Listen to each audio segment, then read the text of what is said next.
अग्निवीर से जुड़े मामले में केंद्रीय गृह मंत्रालय के द्वारा एक बड़ा फैसला लिया गया और अग्निवीर से जुड़े मामले में 10% का जो आरक्षण है वो लगभग अब तय हो चुका है। और इस मामले पर सीआईएसएफ के डीजी और बीएसएफ के डीजी के द्वारा भी औपचारिक तौर पर घोषणा कर दी गई है। हालांकि इस मामले की अगर बात करें तो पिछले लोकसभा चुनाव के दौरान में ये मसला काफ़ी चर्चा का केंद्र बना था, क्योंकि इस मामले को लेकर जिस तरह से अग्निवीर का मसला जो है, इस मसले पर विपक्षी पार्टियों के द्वारा कहा जा रहा था कि 4 साल का जो सेवा काल है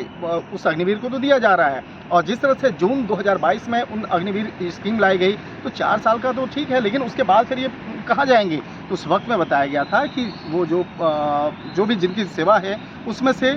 25% को हम रखेंगे और बाकी 75% के लिए और भी हम लोग बेहतर विकल्प हम लोग तलाश रहे हैं। और जिस तरह से पिछले बार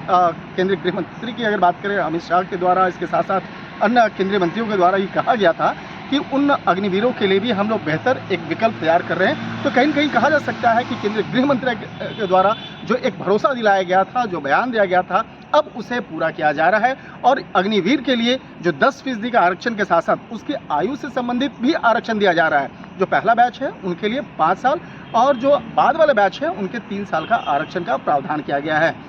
यानी कि अब जिस तरह से साल 2022 के बाद जो पहला बैच है उनको 5 साल का आरक्षण मिलेगा, लेकिन आने वाले दिनों में और क्या क्या इनके लिए बेहतर हो सकता है, किस तरह से इस मामले को लेकर जिस तरह से विपक्षी पार्टियां आरोप लगा रही थी, तो एक तरह से कह सकते हैं कि केंद्र सरकार ने जो वायदे किए थे, चाहे बात करें प्रधानमंत्री नरेंद्र मोदी की बात करें या केंद्रीय गृह मंत्री की बात करें, उन तमाम योजनाओं को इम्प्लीमेंट करने का और बेहतर से बेहतर जो रोजगार देने का और खासतौर पर अग्निवीर से जुड़े स्कीम में और बेहतर क्या किया जा सकता है, इन तमाम मामलों पर आने वाले दिनों में कुछ औपचारिक तौर पर घोषणाएं भी हो सकती है।